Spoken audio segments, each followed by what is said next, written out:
इथे मी अंडा करी बनवणार आहे, तर त्याची रेसिपी तुमच्याबरोबर शेअर करते। तर त्यासाठी सगळ्यात पहिले ना तर अंडे मी उकडायला टाकणार आहे आणि मग त्याची तयारी मी तुमच्याबरोबर शेअर करते।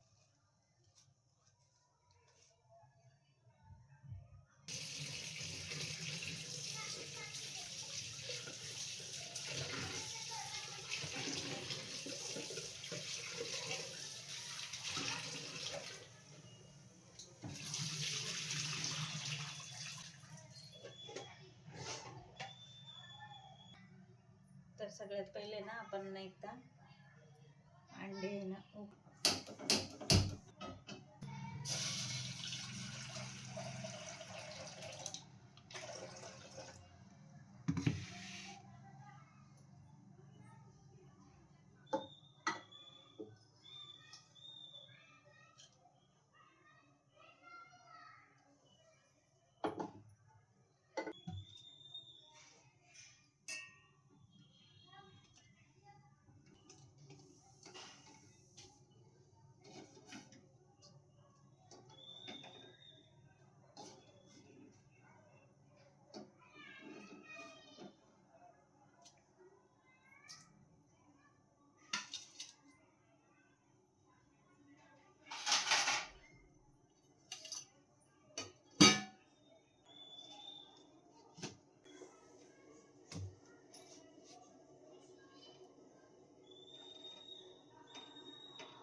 तर इथं ना अंडी उकडून झालीत आता आणि इथे ना मी पाणी पण गरम करून घेतले। म्हणजे कोणती पण आपण जर काळ्या मसाल्याची भाजी बनवत असू ना तर त्याला गरम पाण्याचा वापर केला किंवा कोणती पण रस्सा भाजी तर गरम पाणी वापरलं तर ती चवीला खूप छान लागते भाजी। तर मी तुम्हाला इथे साहित्य पूर्ण बॅक कॅमेऱ्याने दाखवते। इथे ना मी अंड्याची काळी भाजी बनवण्यासाठी ना तर इथं मी थोडंसं बेसन पीठ आणि बाजरीचं पीठ इथं हे भाजून घेतलं आणि इथे तेल आहे आणि मगाशी मी तुम्हाला व्हिडिओमध्ये दाखवल्याप्रमाणे जी कांदे घेतली होती ना तर 4 कांदे, कोथिंबीर, 1 हिरवी मिरची, 5-6 लसूण पाकळ्या आणि अद्रकची इथं पेस्ट करून घेतलेली आहे। तर आता आपण भाजीने एकदा फोडणीला टाकून घेऊयात आणि ते गरम पाणी चला। तर इथं ना मी अंडे उकडून झालते आणि त्याची पूर्ण सालं पण काढून घेतली आणि आता त्याला इथं कट लावते। तर काय होतं आणखी काही शूट करताना काही क्लिप्स घेण्याच्या विसरून जाते मी, त्यामुळं हे पण विसरलं की अंडे उकडून झालते आणि त्यानंतर मी थंड पाण्याने ती धुवून घेतली आणि नंतर त्याची सालं पण काढून घेतली। आता याला अशा कट लावल्यामुळं काय होतं ती भाजी चवीला छान लागते, पूर्ण रस्सा आहे ना तर त्यामध्ये उतरला जातो त्या अंड्याच्या भाजीमध्ये। तर त्यामुळे तसं त्याला ते म्हणजे अंडंसुद्धा चविष्ट लागतं। तर आता नॉनव्हेज तर मी खात नाही मी तर घरच्यांसाठी बनवते, पण घरचे असं म्हणत असतात ना, तर त्यामुळे मी तुम्हाला सांगते.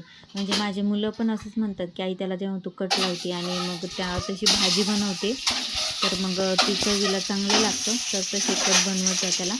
मग त्यामुळं मी इथे ते कट लावून घेतले त्याला आणि त्यानंतर थोडंसं तेल, त्यामध्ये थोडंसं लाल तिखट आणि हळद टाकून ना अंडे थोडेसे परतून घ्यायचे, तर म्हणजे त्याचा तो कच्चापणा जातो. आता अंडी तळून झाली की आपण त्याच कढईमध्ये ना थोडंसं तेल गरम करायला घ्यायचं आणि जो आपण कांदा, लसूण, अद्रक आणि मिरची, कोथिंबीर असा मिक्स हे करून आपण जो मसाला बनवला आहे ना, तर तो मसाला आपल्याला तो तेलामध्ये परतून घ्यायचा आहे. तर इथं मी तेच केलं, तेल घेतलं आपल्याला जसं हवं तसं, त्यामध्ये तेल मिक्स करायचं आहे. त्यानंतर तो मसाला चांगला परतून घ्यायचा आहे आपल्याला. तर तो मसाला तेल सुटेपर्यंत आपल्याला परतत राहायचं आहे. तर बघा, तुम्ही माझ्यापेक्षाही छान भाजी बनवत असाल. आणखीन जर काही वेगळी पद्धत असेल ना, तर ते पण मला कमेंटद्वारे नक्की सांगा.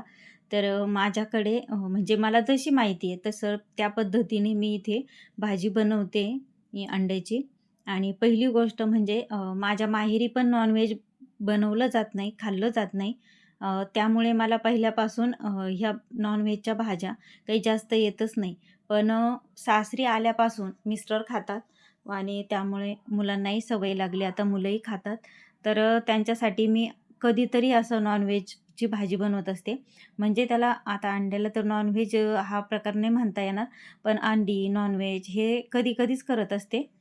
आणि म्हणजे खूप कमी खाल्लं जातं तसं घरामध्ये, म्हणजे मिस्टर पण खूप कमी खातात.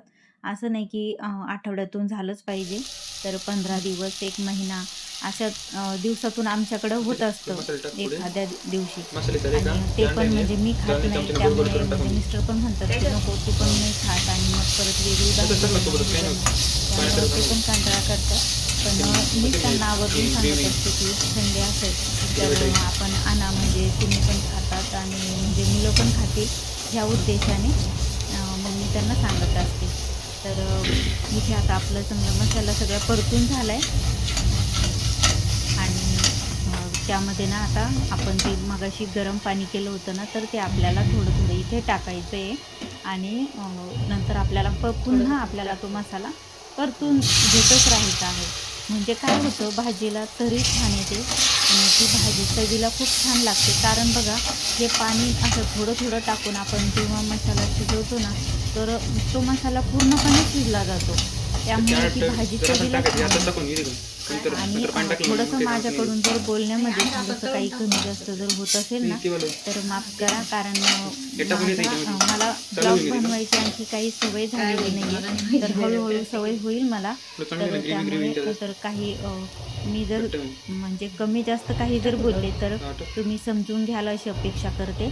आणि बघा, अशा पद्धतीने तुम्ही भाजी नक्की एकदा बनवून बघा, खूप चवीला छान लागते. म्हणजे आता मिस्टरांनी त्यांनी खाल्ली ना, तर ते त्यांना खूप आवडलं. ते म्हणले खूप छान झाली. आता इथे मी काय केले, 2 चमचे बाजरीचं पीठ घेतलं आणि 2 चमचे बेसन पीठ घेतलं. आता ते मी एकत्र तसं ते भाजून घेतलं होतं. काय करायचं, आधी कोरडंच आपल्याला ते चांगलं व्यवस्थित भाजून घ्यायचे. अगदी त्याचा लालसर असा त्याचा कलर येतो बाजरीचं पीठ आणि बेसन पीठ. तर तोपर्यंत आपल्याला चांगलं खरपूस भाजून घेतलं ना आणि मग असं आपण भाजीमध्ये मिक्स केलं ना, तर ती भाजीच चवीला खूप छान लागते. तुम्ही नक्की एकदा करून बघा अशी भाजी, जशी मी तुम्हाला सांगितल्याप्रमाणे. आणि जर तुम्ही आणखी वेगळ्या पद्धतीने पण जर करत असाल ना, तर खरंच मला कमेंटद्वारे नक्की कळवा तुम्ही, की आम्ही अशा पण प्रकारे ताई भाजी करतो.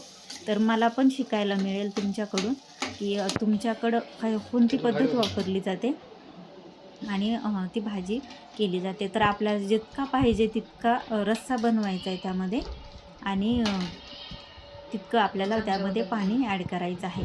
जितका आपल्याला रस्सा पाहिजे तितका. आता मिस्टर आणि 2 मुलं यांच्यापुरती मी ही भाजी बनवते. तर याच्यामध्ये मी आणखी थोडंसं पाणी ॲड करणार आहे आणि फक्त ते पाणी गरमच हवं आहे म्हणून. तर मग मी केलं थोडंसं, आणखी थोडंसं पाणी ॲड आणि त्यानंतर उकळल्यानंतर मी त्यामध्ये अंडी सोडते. आता तुम्ही एकदम जेव्हा आपण मसाला टाकतो ना, तर त्यावेळेस जरी अंडी त्यामध्ये ॲड केली तरीसुद्धा चालतं, किंवा अशी नंतर जरी केली तरीसुद्धा चालतं. आणि आता अशी अंडी त्यामध्ये टाकून आपण काही वेळ मंद आचेवर ही भाजी अशीच शिजवत ठेवायची आहे. आणि आपल्याला आता काय करायचं आहे, पूर्ण भाजी थोडीशी चांगली शिजवून झाली. आता आपण कोथिंबीर आधी पण घातली होती. नंतर थेट भाजीच्या शेवटी आपल्याला कोथिंबीर याच्यामध्ये आणखी ॲड करायची आहे. आता आपण याच्यामध्ये थोडंसं बेसन पीठ आहे, थोडंसं बाजरीचं पीठ असं घातलं आहे ना, तर त्यामुळं काय होतं, ती भाजी थोडीशी थंड झाली ना, तर ती खूप घट्ट होते, म्हणजे मिळून येते. तर त्यामुळे ती आत्ता जरी तुम्हाला थोडासा पातळ रस्सा वाटत असेल ना, तर ती 5-10 मिनिटं आणखी मंद आचेवर शिजली आणि थंड झाली ना ती भाजी थोडी, तर ती खूप घट्ट होते. आता वरून मी थोडीशी कसुरी मेथी टाकते. आता मी इकडं एका साईडला भाकरी पण करायला घेतली होती आणि मग त्याच तव्यावर मी थोडीशी कसुरी मेथी गरम केली आणि वरून आता थोडीशी कोथिंबीरसुद्धा ॲड केली, तर खूप छान भाजी होते त्याने.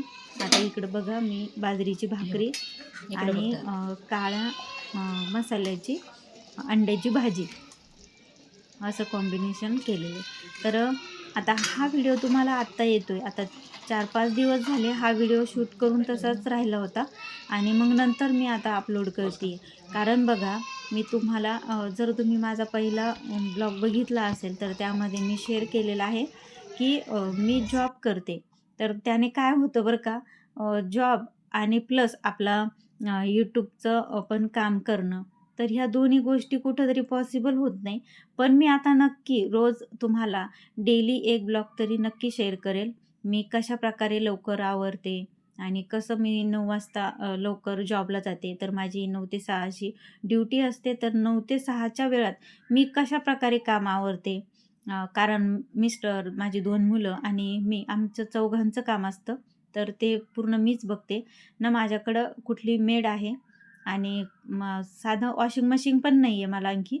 तर त्यामुळे मी सगळं कपडे पण हाताने धुते, सर्व काम पण हाताने म्हणजे माझंच मला करावं लागतं आणि नंतर मी जॉबला जाते आणि जॉबवरून आल्यानंतर सुद्धा संध्याकाळी स्वयंपाक, परत सकाळी पण आवरून जायचं. या सगळ्या गोष्टी मला एकटीलाच पाहाव्या लागतात. तर आपल्या ना डेली ब्लॉगमध्ये तर मी ह्या सर्व गोष्टी कशा मॅनेज करते, तर बघा प्रत्येक जॉब करणाऱ्या स्त्रीलाच माहिती असतं की ती किती मेहनत घेते, की आपल्याला घरच्यांसाठी सुद्धा भाजी म्हणजे आपण सर्व स्वयंपाक ते सर्व आपण आवरायचं असतं आणि आपल्याला वेळेत ऑफिसलाही पोहोचायचं असतं आणि आपण दिवसभर तिथंही काम करतो, परत संध्याकाळी आल्यावरही आपण काम करतो. पण काय करणार, आपल्याला पर्याय नसतो. जर आपल्याला स्वतःच्या पायावर उभं राहणं म्हणजेच आपल्याला आपण स्वतः काहीतरी कमवतो होणं. जर आपल्याला ह्या दोन्ही गोष्टी जर मॅनेज करायच्या असतील ना, तर आपल्याला नक्कीच ह्या गोष्टी कराव्या लागतात. होती थोडीशी धावपळ, पण कसं असतं ना, तर आपणही काहीतरी करतो याचा आनंद एक वेगळा असतो. तर बघा इथे प्रथमेश आणि त्याचे पप्पा जेवण करताय आणि तेजस बसलाय. तर आम्ही काय करणार आहे आता, तेजस अभ्यास करतोय सध्या. तर तेजस आणि मी आम्ही नंतर दोघंजणं जेवण करतोय. तर तो म्हणतो, "आई मी नंतर जेवतोय." तर त्यामुळं आम्ही पण दोघंजणं बसलो नाही. मी थांबली त्याच्यासाठी, कारण त्याचा अभ्यास चालू आहे. तर ही होती संडे स्पेशल माझी अंडा करी आणि हा ब्लॉग हा संडेचा आहे. तर मी संडेच्या दिवशी शूट केला होता, पण अपलोड करायला जमला नाही. तर आज तो अपलोड केला आहे. तर माझ्या गोड ताई दादांनो, तुम्हाला जर हा व्हिडिओ आवडला तर तुम्ही व्हिडिओला लाईक करा आणि जर तुम्हाला असे डेली ब्लॉग बघायला आवडत असतील किंवा तुम्हाला माझा ब्लॉग बघायला आवडेल तर तुम्ही चॅनलला सबस्क्राईब करा. भेटूया उद्याच्या ब्लॉगमध्ये. तोपर्यंत धन्यवाद.